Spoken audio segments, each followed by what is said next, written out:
9ാം ക്ലാസ്സിൽ പഠിക്കുന്ന എൻ്റെ എല്ലാ മക്കൾക്കും ബയോളജി മൈ പാഷനിലേക്ക് സ്വാഗതം. നമുക്ക് ക്ലാസ് 9ലെ പുതിയ NCERT ടെക്സ്റ്റ് ബുക്കിലെ പാഠഭാഗങ്ങൾ ആരംഭിക്കാം. ആദ്യമായി നമുക്ക് ബയോളജി ചാപ്റ്ററിൽ തന്നെ തുടങ്ങാം. ഇവിടെ സയൻസിലേക്കുള്ള അപ്രോച്ച് കുറച്ചുകൂടി വ്യത്യസ്തമായിട്ടാണ് മാറിയിരിക്കുന്നത്. ഈ ഒരു വണ്ടർഫുൾ ജേർണിയിൽ നമുക്ക് ഒന്നിച്ച് സയൻസിൻ്റെ പുതിയ ലോകം എക്സ്പ്ലോർ ചെയ്യാം. എവല്യൂഷണറി സ്റ്റഡീസ് എല്ലാം പ്രൂവ് ചെയ്തിട്ടുള്ള എന്താണ്, ലൈഫ് ആദ്യമായിട്ട് ഒറിജിനേറ്റ് ചെയ്തത് വാട്ടറിലാണെന്നാണ് അല്ലേ. അപ്പോൾ സ്വാഭാവികമായിട്ട് നമ്മൾ വിചാരിച്ചിരിക്കുന്നത് വലിയ ഓഷ്യൻസിലാണ് ജീവിതം ആരംഭിച്ചത് അല്ലെങ്കിൽ ലൈഫ് ആരംഭിച്ചത്.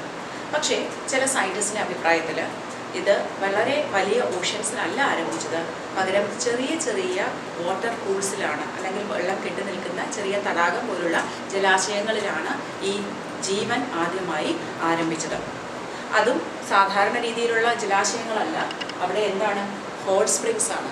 ഹോട്ട് സ്പ്രിങ്സ് എന്ന് പറഞ്ഞാൽ നമ്മുടെ ഭൂമിയുടെ ഉപരിതലത്തിൽ വളരെ സ്പെസിഫിക് ആയിട്ടുള്ള അല്ലെങ്കിൽ ചില പ്രത്യേക സ്ഥലങ്ങളിൽ മാത്രം ടെമ്പറേച്ചർ, ആ വെള്ളത്തിൻ്റെ താപനില എന്ന് പറയുന്നത് ഏതാണ്ട് ബോയിലിംഗ് പോയിന്റിന് സമമാണ്. അതായത് 100 ഡിഗ്രിയാണ് അവിടുത്തെ ആവറേജ് ആയിട്ടുള്ള താപനില. അതുകൊണ്ട് തന്നെ എപ്പോഴും അവിടെ ഹോട്ട് സ്പ്രിംഗ് ആണ്, വെള്ളം തിളയ്ക്കുന്ന അവസ്ഥയിലാണ്. അതല്ലെങ്കിൽ ഭൂമിയിൽ നിന്ന് പുറത്തേക്ക് വരുന്നത് എന്താണ്, നീരാവിയാണ്, കാരണം ആ ഹൈ ടെമ്പറേച്ചർ കൊണ്ട്. അപ്പോൾ അങ്ങനെയുള്ള സ്ഥലങ്ങളിലാണ് ജീവൻ ആരംഭിച്ചതെന്നാണ് പുതിയ നിഗമനം. അതിന് നമ്മുടെ രാജ്യത്തെ ഏറ്റവും വലിയൊരു ഉദാഹരണമാണ് പ്യൂഗ വാലി. പ്യൂഗ വാലി എന്ന് പറയുന്നത് ലഡാക്കിലുള്ള ഒരു സ്ഥലമാണ്. അവിടെ വിനോദസഞ്ചാരികളുടെ പർദീസയാണ്. ഓൾറെഡി നമുക്കറിയാം കശ്മീർ ഏരിയ എന്ന് പറയുന്നത് തന്നെ വളരെ മനോഹരമായ സ്ഥലമാണ്. അതിൻ്റെ കൂടെ പ്യൂഗ വാലിയിൽ ഇതുപോലെ ധാരാളം ഹോട്ട് സ്പ്രിങ്സ് ഉണ്ട്. അതെല്ലാം മെഡിസിനൽ ബാത്തിനായിട്ട് ആൾക്കാർ അവിടെ ചെല്ലാറുണ്ട്, കാരണം അവിടെ സ്കിൻ ഡിസീസൊക്കെ ക്യൂർ ആകുമെന്ന് ഉള്ള പഠനങ്ങൾ തെളിയിക്കുന്നുണ്ട്. അതുകൂടാതെ തന്നെ അവിടെ സൾഫറിൻ്റെയും ബോറാക്സിൻ്റെയും വലിയ ഡെപ്പോസിറ്റ്, സൾഫർ ബാത്ത് സാധാരണ രീതിയിൽ ആളുകൾ ഈ സ്കിൻ പ്രോബ്ലത്തിലൊക്കെ സൾഫർ ബാത്ത് ചെയ്യാറുണ്ട് അല്ലേ, അതിനുള്ളൊരു സാഹചര്യവും അവിടെയുണ്ട്. അതുകൂടാതെ ബയോഡൈവേഴ്സിറ്റി അല്ലെങ്കിൽ വിവിധതരം ഓർഗാനിസംസ് അല്ലെങ്കിൽ ജീവജന്തുക്കളെ നമുക്ക് അവിടെ കാണാൻ സാധിക്കും. അപ്പോൾ നമ്മുടെ ജിയോ തെർമൽ എനർജി, അതായത് ഓൾട്ടർനേറ്റീവ് സോഴ്സ് ഓഫ് എനർജി അല്ലെങ്കിൽ അൺകൺവെൻഷണൽ സോഴ്സ് ഓഫ് എനർജിയിൽ ഏറ്റവും വലിയ പങ്ക് വഹിക്കുന്ന ഒന്നാണ് ജിയോ തെർമൽ എനർജി. ഈ ഹോട്ട് സ്പ്രിങ്സിൽ നിന്ന് നമുക്ക് വൈദ്യുതി ഉണ്ടാക്കാം. അതിനെക്കുറിച്ചൊക്കെ നിങ്ങൾ പിന്നീട് വലിയ ക്ലാസ്സിൽ പഠിക്കും. അപ്പോൾ അതിനും പറ്റിയ ഒരു സ്പോട്ടാണ് ഇന്ത്യയിലെ ഈ പ്യൂഗ വാലി എന്ന് പറയുന്നത്. അപ്പോൾ അവിടെ ഈ ഹൈ ടെമ്പറേച്ചറുള്ള ഹോട്ട് സ്പ്രിങ്സിൽ ജീവിക്കുന്ന ആനിമൽസ് എന്ന് പറയുന്നത് അതിന് അഡാപ്റ്റഡ് ആയിരിക്കണം അല്ലേ. എല്ലാവർക്കും ഈ 100 ഡിഗ്രിയിൽ പോയി താമസിക്കാൻ പറ്റില്ല. അപ്പോൾ അവിടെ കാണുന്ന ആനിമൽസ് അല്ലെങ്കിൽ പ്രധാനമായിട്ട് എന്താണ്, ജീവി ബാക്ടീരിയയാണ്. ബാക്ടീരിയ എന്ന് പറയുന്നത് ഒരു ഏകകോശ ജീവിയാണ്, വളരെ മൈക്രോസ്കോപ്പിക് ആയിട്ടുള്ള ഒരു ഏകകോശ ജീവിയാണ്. ഇങ്ങനെ ഹോട്ട് സ്പ്രിങ്സിൽ താമസിക്കുന്ന ബാക്ടീരിയകളെ നമ്മൾ പൊതുവായി പറയുന്ന ഒരു പേരാണ് തെർമോഫൈൽസ്. അപ്പോൾ എന്താണ് തെർമോഫൈൽസ്? വളരെ ഹൈ ടെമ്പറേച്ചർ ആയിട്ടുള്ള ഹോട്ട് സ്പ്രിങ്സിൽ വസിക്കാൻ കഴിയുന്ന ബാക്ടീരിയയെ പറയുന്ന പേരാണ് എന്ത്, തെർമോഫൈൽസ്. അപ്പോൾ അവയ്ക്ക് അവിടെ താമസിക്കാനുള്ള കഴിവുണ്ടെങ്കിൽ അവരുടെ പ്രൊട്ടക്റ്റീവ് കവറിങ് അത്തരമായിരിക്കണം അല്ലേ. ഈ ചൂട് അവർക്ക് ഏശാത്ത രീതിയിൽ അല്ലെങ്കിൽ അതിൽ നിന്ന് ഒരു സംരക്ഷണം നൽകുന്ന ഒരു കവചം അവർക്കുണ്ടായിരിക്കണം. അപ്പോൾ ഇതിനെക്കുറിച്ച് പഠിച്ചത് നമ്മുടെ ലക്നൌവിലുള്ള പാലിയോ സയൻസസിൻ്റെ ബീർബൽ സാഹ്നി ഇൻസ്റ്റിറ്റ്യൂട്ടാണ്. പാലിയോ സയൻസ് എന്ന് പറയുന്നത് പാലിയൻറ്റോളജി, നമ്മുടെ ഫോസിലിനെ കുറിച്ചൊക്കെ പഠിക്കുന്ന ബയോളജിയുടെ ശാസ്ത്രശാഖയാണ് പാലിയൻറ്റോളജി. അത് പഠിക്കുന്ന ശാസ്ത്രജ്ഞൻ പാലിയൻറ്റോളജിസ്റ്റ്. അപ്പോൾ ഇതിനുള്ള നമ്മുടെ ഒരു ഇൻസ്റ്റിറ്റ്യൂട്ടാണ് ബീർബൽ സാഹ്നി ഇൻസ്റ്റിറ്റ്യൂട്ട്, അത് ലക്നൌവിലാണ്. അവിടുത്തെ ശാസ്ത്രജ്ഞന്മാരുടെ പഠനപ്രകാരം അവർ കണ്ടുപിടിച്ചത് എന്താണെന്ന് വെച്ചാൽ കാൽഷ്യം കാർബണേറ്റ്. കാൽഷ്യം കാർബണേറ്റ് എന്ന് പറയുന്നത് നമ്മുടെ ചുണ്ണാമ്പ് അല്ലെങ്കിൽ നമ്മുടെ മാർബിളൊക്കെ ഉണ്ടാക്കിയിരിക്കുന്ന ആ ഒരു chemical compound calcium carbonate CaCO3 അത് ഉണ്ട്, ചുണ്ണാമ്പ്. അത് വെച്ചിട്ടാണ് ഈ ബാക്ടീരിയയുടെ പുറത്ത് പെട്ടെന്നൊരു കവറിങ് ഉണ്ടാവുകയാണ് ചെയ്തത്. അത് ഈ ഹോട്ട് സ്പ്രിങ്സിൽ നിന്നും അല്ലെങ്കിൽ ഹൈ ടെമ്പറേച്ചറിൽ നിന്നും ഹാർഷ് ക്ലൈമറ്റിൽ നിന്നുമൊക്കെ ഈ ബാക്ടീരിയയെ വളരെയധികം പ്രൊട്ടക്റ്റ് ചെയ്തു എന്നാണ് വിശ്വസിക്കുന്നത്. അത് പിന്നീട് അത് ബാക്ടീരിയയുടെ മെംബ്രെയിൻ ഉണ്ടാകാനും സഹായിച്ചിട്ടുണ്ട്. ഇനി നമുക്ക് സെല്ലിനെ കുറിച്ച് പറയാം. സെല്ല് എന്ന് പറയുന്നത് ഒരു ജീവൻ എന്ന് പറയുമ്പോൾ അത് മിനിമം എന്തായിരിക്കണം, സെല്ലായിരിക്കണം അല്ലേ. അപ്പോൾ ഒരു ജീവിക്കുന്ന വസ്തുവിൻ്റെ, ഒരു ജീവനുള്ള വസ്തുവിൻ്റെ ഏറ്റവും ഫണ്ടമെൻ്റൽ ആയിട്ടുള്ള അല്ലെങ്കിൽ ഏറ്റവും ബേസിക് ആയിട്ടുള്ള ഒരു യൂണിറ്റ് എന്ന് പറയുന്നത് എന്താണ്, സെല്ലാണ്. നമ്മൾ നേരത്തെ പറഞ്ഞു ബാക്ടീരിയ യൂണിസെല്ലുലാർ ഓർഗാനിസം ആണെന്ന്, അതായത് ഏകകോശജീവി, ഒരു കോശം മാത്രമേ ശരീരത്തിലുള്ളൂ. അങ്ങനെയുള്ള കുറേ ഓർഗാനിസംസ് ഉണ്ട്. അപ്പോൾ ശരീരത്തിലുള്ള കോശങ്ങളുടെ എണ്ണം അനുസരിച്ച് ഈ ജന്തുക്കളെ നമുക്ക് 2ആയി തരംതിരിക്കാം. ഒന്ന് യൂണിസെല്ലുലാർ. യൂണി എന്ന വാക്കിന് അർത്ഥം തന്നെ ഒന്ന് എന്നാണ്. അപ്പോൾ ഒരു സെല്ല് മാത്രമേ ഉള്ളൂ, ഏകകോശ ജീവികൾ. അതിന് ഏറ്റവും നല്ല എക്സാമ്പിൾ ബാക്ടീരിയയാണ്. അതുകൂടാതെ ഈസ്റ്റ് എന്ന് പറയുന്നത് ഒരു ഫംഗസ് ആണ്. ഈ ഫംഗസ് ഒരു ഏകകോശ ജീവിയാണ്. ബാക്കി ഫംഗസ് എല്ലാം തന്നെ ബഹുകോശ ജീവികളാണ്. പിന്നെ നമുക്ക് അമീബയുണ്ട്, പാരമീഷ്യം ഉണ്ട്, അല്ലെങ്കിൽ ഈസ്റ്റും ഞാൻ പറഞ്ഞു യൂണിസെല്ലുലാർ ആണെന്ന്. പിന്നെ മൾട്ടി സെല്ലുലാർ ഓർഗാനിസം, അതായത് ശരീരത്തിൽ കുറേ സെല്ലുകൾ, നമ്മുടെ ശരീരത്തിലൊക്കെ ട്രില്യൺസ് ഓഫ് സെൽസ് ഉണ്ട്. അപ്പം human beings, birds, fishes, amphibians, അല്ലെ ഫ്രോഗ്, സ്നേക്ക്, അങ്ങനെ നമുക്ക് കാണാൻ പറ്റുന്ന ഓർഗാനിസംസ് എല്ലാം. കാരണം കുറേ സെൽസ് ഉള്ളപ്പോൾ അവരുടെ ശരീരം വലുതായിരിക്കും. അതേസമയം ഏകകോശ ജീവികൾ എങ്ങനെയായിരിക്കും? വളരെ സൂക്ഷ്മജീവികളായിരിക്കും, അല്ലേ? അപ്പോൾ ഇവിടെ നമ്മുടെ ശരീരത്തിൽ ട്രില്യൺസ് ഓഫ് സെൽസ് ഉണ്ട്. ഓരോ സെല്ലും ഫങ്ഷൻ ചെയ്യുന്നുണ്ട്. അതുകൊണ്ടാണ് സെല്ലിനെ നമ്മൾ നമ്മുടെ structural and functional unit of life എന്ന് പറയുന്നത്. പക്ഷേ ഈ സെല്ലെല്ലാം സെപ്പറേറ്റ് ആയിട്ട് ഫങ്ഷൻ ചെയ്യുകയാണോ? അല്ല. അവ ഒരേ ഷേപ്പിലുള്ള കുറച്ച് സെൽസ്. എന്തിനായിരിക്കും അവർക്ക് ഒരേ ഷേപ്പ്? ഏതെങ്കിലും ഒരു പ്രത്യേക ഫംഗ്ഷന് വേണ്ടിയായിരിക്കും, അല്ലേ? അപ്പോൾ അങ്ങനെയുള്ള സിമിലർ ആയിട്ടുള്ള ഷേപ്പും ഉള്ള സെൽസ് ഒന്നിച്ച് ചേർന്നിട്ട് ഒരു ഫംഗ്ഷൻ ചെയ്യും. അപ്പം നമ്മൾ അതിനെ പറയുന്ന പേരാണ് ടിഷ്യൂ. അപ്പോൾ ഒരു group of cells with similar structure perform A common function. ഒരേ രീതിയിലുള്ള കുറച്ച് കോശങ്ങൾ ഒന്നിച്ച് വന്നിട്ട് ഒരു ഫംഗ്ഷൻ പെർഫോം ചെയ്യുമ്പോൾ നമ്മൾ അതിനെ എന്ത് പറയും? ടിഷ്യൂസ്. ഇനി ചില ഓർഗാനിസത്തിൽ ടിഷ്യൂ വരെ ഉള്ള ഓർഗനൈസേഷനേ ഉള്ളൂ. ഇനി കുറച്ചുകൂടി കോംപ്ലക്സിറ്റി കൂടുമ്പോൾ, അല്ലെങ്കിൽ നമ്മുടെ രൂപഘടന വ്യത്യാസം വരുമ്പോൾ, ഈ ടിഷ്യൂസ് എന്ന് വെച്ചാൽ കലകൾ, ഈ കലകൾ എന്തായിട്ട് മാറും? ഓർഗൻസ്, അവയവങ്ങളായിട്ട് മാറുകയാണ് ചെയ്യുന്നത്.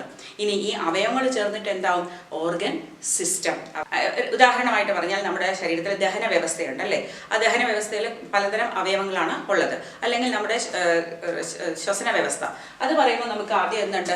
നോസ്ട്രിൽസ്, അല്ലേ? ഈ നെയേഴ്സ് അല്ലെങ്കിൽ നോസ്ട്രിൽസ് എന്ന് പറയും, നാസാരന്ധ്രങ്ങൾ. അവിടുന്ന് പിന്നെ നമുക്ക് എന്തുണ്ട്? ഈ നെയ്സൽ ക്യാവിറ്റി ഉണ്ട്. ഈ നെയ്സൽ ക്യാവിറ്റി ഇവിടെ നമ്മുടെ അപ്പർ ഫാരിങ്സ്, തൊണ്ടയുടെ അവിടെ തുറക്കുന്നു. പിന്നെ നമുക്കൊരു ലാരിങ്സ് ഉണ്ട്. ആ ലാരിങ്സ് എന്ന് പറയുന്നത് നമ്മുടെ വോക്കൽ കോഡ് വരുന്നതാണ്, ശബ്ദം പുറപ്പെടുവിക്കാൻ നമ്മെ സഹായിക്കുന്നു. അവിടെ നിന്ന് നമുക്ക് താഴേക്കൊരു ശ്വാസനാളിയുണ്ട്. അതിനെ പറയുന്ന പേരാണ് ട്രക്കിയ. ആ ശ്വാസനാളി നമ്മുടെ നെഞ്ചിൻ്റെ മധ്യഭാഗത്ത് വന്നിട്ട് രണ്ടായിട്ട് തിരിഞ്ഞ് ബ്രോങ്കസ് എന്ന് പറയുന്നു. ഒന്നിനെ ബ്രോങ്കസ് എന്നും രണ്ടാകുമ്പോൾ ബ്രോങ്കൈ എന്നാണ് പറയുന്നത്. ഈ ബ്രോങ്കൈ പിന്നെയും ബ്രാഞ്ച് ചെയ്ത് ബ്രോങ്കിയോൾസ് ഉണ്ടാകും. ഈ ബ്രോങ്കിയോൾസിൻ്റെ എൻഡിൽ ഒരു ബൾബ് ലൈക്ക് ആയിട്ടുള്ള ആൽവിയോളസിലാണ് ഇത് അവസാനിക്കുന്നത്. ഇവയെല്ലാം എന്തിനകത്താണ്? ഒരു ട്രയാങ്കുലർ ഷേപ്ഡ് ഓർഗനായ ലങ്സിനകത്താണ് സ്ഥിതി ചെയ്യുന്നത്. അപ്പോൾ ഇവിടെ വളരെ വ്യക്തമായ ഒരു ഘടനയിലാണ് ഇത് പോയിക്കൊണ്ടിരിക്കുന്നത്. ആദ്യം സെല്ലുകളാണ്, ഒരുപോലത്തെ സെല്ലുകൾ ചേർന്നിട്ട് ടിഷ്യൂ ഉണ്ടാകുന്നു, ടിഷ്യൂ ചേർന്നിട്ട് ഓർഗൻ ഉണ്ടാകുന്നു, ഓർഗൻ ചേർന്നിട്ട് ഓർഗൻ സിസ്റ്റം ഉണ്ടാകുന്നു, ഓർഗൻ സിസ്റ്റം ചേർന്നിട്ട് ഓർഗാനിസം. അതായത് ഹയർ ആനിമൽസിനാണ്, ചെറുതിൽ അത്രയും വരണമെന്നില്ല. ഓക്കെ. അപ്പോൾ നമുക്ക് സ്വാഭാവികമായിട്ട് ഒരു സംശയം തോന്നും, സെല്ല് ബേസിക് യൂണിറ്റ് ആണ്, ഓരോ സെല്ലും വർക്ക് ചെയ്യുന്നുണ്ട്, അല്ലേ? അപ്പോൾ ഈ സെല്ല് എങ്ങനെയാണ് ഇങ്ങനെ ഇത്രയും ചെറുതായിട്ടും ഇത്രയും ഫങ്ഷൻസ് പെർഫോം ചെയ്യാൻ കഴിയുന്നത്? അല്ലെങ്കിൽ സെല്ലിൻ്റെ ഘടന എന്താണ്? സെല്ലിൽ എന്തൊക്കെയാണോ ഉള്ളത്? അല്ലെങ്കിൽ നമുക്ക് മറ്റൊരു രീതിയിൽ ചിന്തിച്ചാൽ ഈ സെല്ല് എന്നെന്നും നിലനിൽക്കുമോ, അതോ കുറച്ച് കഴിഞ്ഞ് ചത്തുപോകുമോ? ഈ ചോദ്യങ്ങളെല്ലാം നമ്മൾ ഈ അധ്യായത്തിൽ ഡിസ്കസ് ചെയ്യാം. അപ്പോൾ സെല്ലിനെ കുറിച്ച് നമ്മൾ പഠിക്കാൻ പോവുകയാണ്. അപ്പോൾ സെല്ലെന്ന് പറയുന്നത് വളരെ സൂക്ഷ്മമായിട്ടുള്ള ഒരു ചെറിയ ഒരു സെല്ലാണ്, അല്ലേ? അപ്പോൾ ആ ചെറിയ സാധനത്തിനെ നമ്മൾ എങ്ങനെയാണ് കാണാൻ പറ്റുന്നത്? നമ്മുടെ നഗ്നനേത്രങ്ങൾ കൊണ്ട് അതിനെ കാണാൻ അസാധ്യമാണ്. അതുകൊണ്ട് തന്നെ നമുക്ക് ചില ടൂൾസ് അല്ലെങ്കിൽ ഇൻസ്ട്രുമെൻറ്റ്സ് ആവശ്യമാണ്. അതിലേറ്റവും പ്രധാനപ്പെട്ടത് മൈക്രോസ്കോപ്പാണ്. മൈക്രോസ്കോപ്പ് എന്ന് പറയുന്നത് നമ്മുടെ ലബോറട്ടറിയിലൊക്കെ നിങ്ങൾ കണ്ടു കാണും. നമ്മൾ ഉപയോഗിക്കുന്ന സെൽസ് ഒബ്സർവ് ചെയ്യാൻ ഉപയോഗിക്കുന്ന ആ ഒരു ഇൻസ്ട്രുമെൻ്റാണ് മൈക്രോസ്കോപ്സ് എന്ന് പറയുന്നത്. അപ്പോൾ നമ്മുടെ സാധാരണഗതിയിൽ ഒരാൾക്ക് വ്യക്തമായി കാണാൻ കഴിയുന്ന ഏറ്റവും മിനിമം ഡിസ്റ്റൻസ് എന്ന് പറയും. ഇപ്പം ദൂരെയുള്ളൊരു വസ്തുവിനെ നമുക്ക് ഒത്തിരി ദൂരെയല്ല, സാമാന്യം ദൂരെയുള്ള എല്ലാത്തിനെയും നമുക്ക് കാണാൻ പറ്റും. പക്ഷേ അടുത്തടുത്തടുത്ത് വരുമ്പോൾ ക്ലാരിറ്റി കുറയും. തീരെ അടുത്ത് വെച്ചാൽ നമുക്ക് ഒട്ടും കാണാൻ പറ്റില്ല, അല്ലെ? ബ്ലേർഡ് ആയിപ്പോൾ. അപ്പം നമുക്ക് വ്യക്തമായി കാണാൻ പറ്റുന്ന ഒരു ഡിസ്റ്റൻസ് എന്ന് പറയുന്നത് 25 സെൻറ്റിമീറ്റർ ആണ്. അതായത് ഒരു സാധാരണ മനുഷ്യൻ്റെ കണ്ണിന് കാണാൻ കഴിയുന്ന ഏറ്റവും വ്യക്തമായി കാണാൻ കഴിയുന്ന ലീസ്റ്റ് ഡിസ്റ്റൻസ് എന്ന് പറയുന്നത് 25 സെൻറ്റിമീറ്റർ ആണ്. അതിനടുത്തേക്ക് കൊണ്ടുവരുമ്പോൾ അത് ബ്ലേർഡ് ആയിട്ട് പോകും. പക്ഷേ നമ്മൾ പ്രായമാകുമ്പോൾ, അതായത് ഒരു 40 വയസ്സൊക്കെ കഴിയുമ്പോൾ ഈ 25 എന്നുള്ളത് കുറച്ചുകൂടി പുറകിലേക്ക് പോകും. അതായത് 40 സെൻറ്റിമീറ്റർ ഒക്കെ ആകും. അതുകൊണ്ടാണ് ഇത്തിരി പ്രായമായ ആൾക്കാരെ അടുത്ത് പിടിച്ച് വായിക്കാൻ പറ്റില്ല. അവർ ബുക്കൊക്കെ ഇങ്ങനെ മാറ്റി പിടിച്ച് വായിക്കും, അല്ലേ? അപ്പോൾ അവർക്ക് കുറച്ചുകൂടെ വ്യക്തമായിട്ട് കാണാൻ കഴിയും. അപ്പോൾ ഈ 25 സെൻറ്റിമീറ്റർ ആണ് നമ്മുടെ നിയർ പോയിന്റ് അഥവാ least distance of distinct vision, വ്യക്തമായി കാണാൻ കഴിയുന്ന ലീസ്റ്റ് ഡിസ്റ്റൻസ് എന്ന് പറയുന്നത്. ഇനി നമ്മൾ വളരെ വലിയ സാധനങ്ങളാണെങ്കിൽ നമുക്ക് കാണാം, ഓക്കെ. പക്ഷേ തീരെ ചെറിയ സാധനങ്ങൾ വളരെ അടുത്തിരുന്നാൽ നമുക്ക് ചിലപ്പോൾ അത് ഒന്നായിട്ട് തോന്നും. ഇവിടെ ഞാൻ 2 ഡോട്ട്സ് വരച്ചിട്ടുണ്ട്. ഇവയ്ക്കിടയിൽ ഒരു ഗ്യാപ്പ് നിങ്ങൾക്ക് വ്യക്തമായി കാണാം. അത് 2 ഡോട്ടാണെന്ന് കാണാം. ഇവിടെ ഞാൻ കുറച്ചുകൂടി ഡോട്ടിൻ്റെ ആ ഒരു അകലം കുറച്ചു. അപ്പോൾ കുറച്ച് വളരെ അടുത്ത് നോക്കി ചിലപ്പോൾ നിങ്ങൾക്കത് ഒറ്റ ഡോട്ടായിട്ട് തോന്നാം. അപ്പോൾ രണ്ട് ചെറിയ വസ്തുക്കളെ രണ്ടായിട്ട് വ്യക്തമായി തിരിച്ചറിയാൻ കഴിയുന്ന ആ ഒരു ഡിസ്റ്റൻസ് എന്ന് പറയുന്നത് നമ്മുടെ നേത്രങ്ങൾക്ക് 0.1 മില്ലിമീറ്റർ ആണ്. നിങ്ങളുടെ സാധാരണ ഒരു സ്കെയിൽ എടുത്തു കഴിഞ്ഞാൽ അതിൽ സെൻറ്റിമീറ്റേഴ്സ് മാർക്ക് ചെയ്തിട്ടുണ്ട് അല്ലേ? നിങ്ങളുടെ ചെറിയ സ്കെയിൽ യൂഷ്വലി 15 സെൻറ്റിമീറ്റർ ആണ്. അതിൽ ഓരോ സെൻറ്റിമീറ്ററെ നമ്മൾ വീണ്ടും 10 മില്ലിമീറ്റർ ആയിട്ട് തിരിച്ചിട്ടുണ്ട്. അതിൽ ആ ഒരു മില്ലിമീറ്ററിനെ വീണ്ടും 10 തിരിച്ചാൽ അതിലെ ഒരു ഭാഗമാണ് 0.1 മില്ലിമീറ്റർ എന്ന് പറയുന്നത്. അത്രയും ക്ലോസ് ആയിട്ട് വരെ മാത്രമേ നമുക്ക് രണ്ടായിട്ട് കാണാൻ പറ്റൂ. അതിനും അടുത്ത് പോയി കഴിഞ്ഞാൽ നമുക്കത് ഒന്നായിട്ടേ കാണാൻ പറ്റുള്ളൂ. അപ്പോൾ ആ ലിമിറ്റ് നമുക്ക് രണ്ടായിട്ട് തിരിച്ച് വ്യക്തമായി കാണാൻ കഴിയുന്ന ആ ഒരു ലിമിറ്റിനെ പറയുന്ന പേര് ലിമിറ്റ് ഓഫ് റെസൊല്യൂഷൻ. അപ്പോൾ നമ്മുടെ നേത്രങ്ങളുടെ ലിമിറ്റ് ഓഫ് റെസൊല്യൂഷൻ എത്രയാണ്? 0.1 മില്ലിമീറ്റർ. അതിലും താഴെയായാൽ നമുക്ക് വ്യക്തമായിട്ട് തിരിച്ച് രണ്ടാണെന്ന് കാണാൻ പറ്റില്ല, ഒന്നായിട്ട് തോന്നും. ഇനി നമ്മൾ മൈക്രോസ്കോപ്പ് ഉപയോഗിച്ചാണ് നമ്മുടെ സെൽസിനെ വ്യൂ ചെയ്യുന്നതെന്ന് പറഞ്ഞു. പലതരം മൈക്രോസ്കോപ്പ് ഉണ്ട്. നമ്മുടെ ലാബിലൊക്കെ നമ്മൾ സാധാരണ ഉപയോഗിക്കുന്നത് കമ്പൗണ്ട് മൈക്രോസ്കോപ്പ് എന്നാണ്. കമ്പൗണ്ട് എന്ന് പറയുമ്പോൾ അവിടെ നമ്മൾ 2 കോൺവെക്സ് ലെൻസ് ആണ് ഉപയോഗിക്കുന്നത്. കോൺവെക്സ് എന്ന് പറയുമ്പോൾ ബൾജ്ഡ് സർഫസ് ആണ്, റിഫ്രാക്റ്റിംഗ് സർഫസ്. അപ്പോൾ അത് മാഗ്നിഫൈ ചെയ്ത് അല്ലെങ്കിൽ വലുതാക്കി കാണിക്കുന്നുണ്ട്. അവിടെ നമുക്ക് 2 ലെൻസാണ് നമ്മൾ ഉപയോഗിക്കുന്നത്. നമ്മൾ നോക്കുന്ന ഭാഗത്തുള്ളതിനെ നമ്മൾ ഐ പീസ് എന്ന് പറയും. കണ്ണിനടുത്തുള്ളത് ഐ പീസും ആ ഒബ്ജക്റ്റ് വെക്കുന്നിടത്തുള്ളതിനെ നമ്മൾ ഒബ്ജക്റ്റീവ് ലെൻസ് എന്നും പറയും.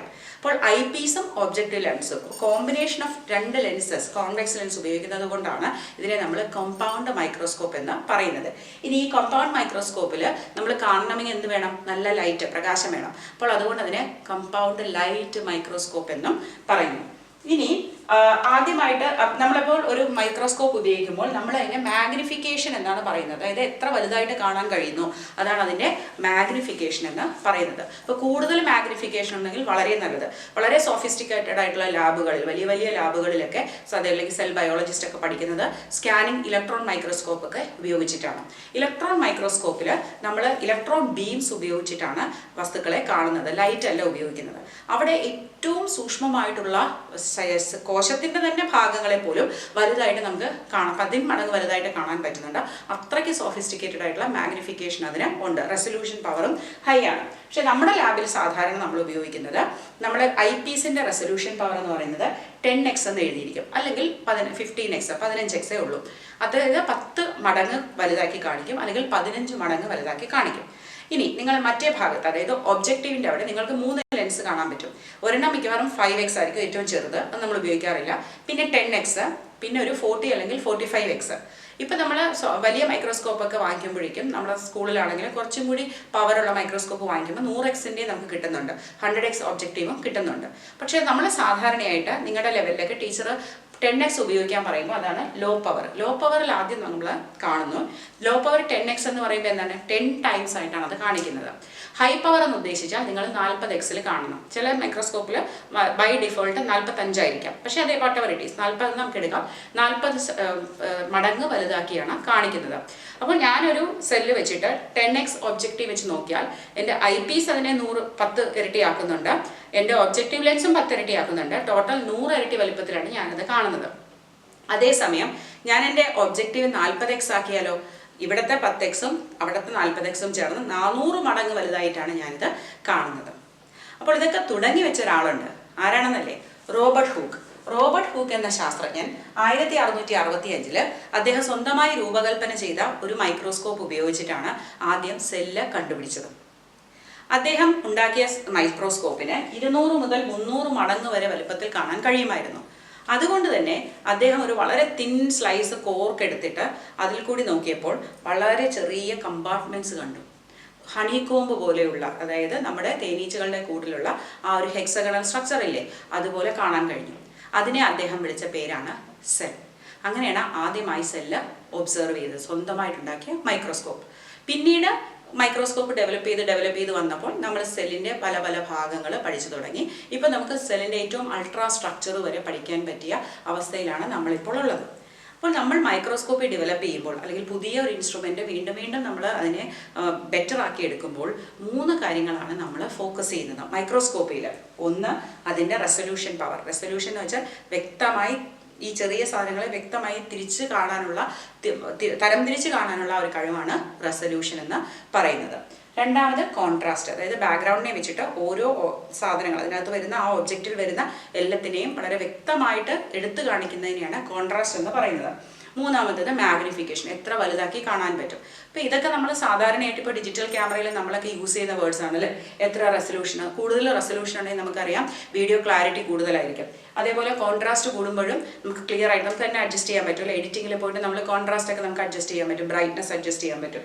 പിന്നെ മാഗ്നിഫിക്കേഷൻ, നമ്മൾ സൂം ചെയ്തിട്ട് നമുക്ക് മാഗ്നിഫൈ ചെയ്യാൻ പറ്റും. നമ്മുടെ സ്മാർട്ട് ഫോണിലൊക്കെ നമ്മൾ വളരെ എളുപ്പത്തിൽ നമുക്ക് സൂം ചെയ്യാൻ പറ്റുന്നുണ്ട്. അപ്പോൾ ഇങ്ങനെയുള്ള ഈ ഒരു 3 കാര്യങ്ങളാണ് നമ്മൾ ഒരു മൈക്രോസ്കോപ്പിൽ കൂടുതലും ഇമ്പ്രൂവ് ചെയ്യാനായിട്ട് ശ്രമിക്കുന്നത്.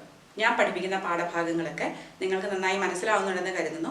അങ്ങനെയാണെങ്കിൽ തീർച്ചയായിട്ടും നിങ്ങളുടെ കൂട്ടുകാർക്കൊക്കെ ഒന്ന് ഷെയർ ചെയ്ത് കൊടുക്കണം. മാത്രമല്ല ലൈക്ക് ചെയ്യണം. അപ്പോൾ അത് അൽഗോരിതം വെച്ചിട്ട് നിങ്ങൾക്ക് എൻ്റെ കൂടുതൽ വീഡിയോസ് കിട്ടാനും അത് മറ്റുള്ളവരിലേക്ക് എത്തിച്ചേരാനും എന്നെ സഹായിക്കും. അതുപോലെ തന്നെ നിങ്ങൾക്ക് എന്തെങ്കിലും ഡൗട്ടോ അല്ലെങ്കിൽ ക്ലാരിഫിക്കേഷനൊക്കെ വേണമെങ്കിൽ നിങ്ങൾക്ക് കമൻറ്റ് ബോക്സിൽ കമൻറ്റ് ചെയ്യുന്നതാണ്. അപ്പോൾ thank you for watching biology my passion.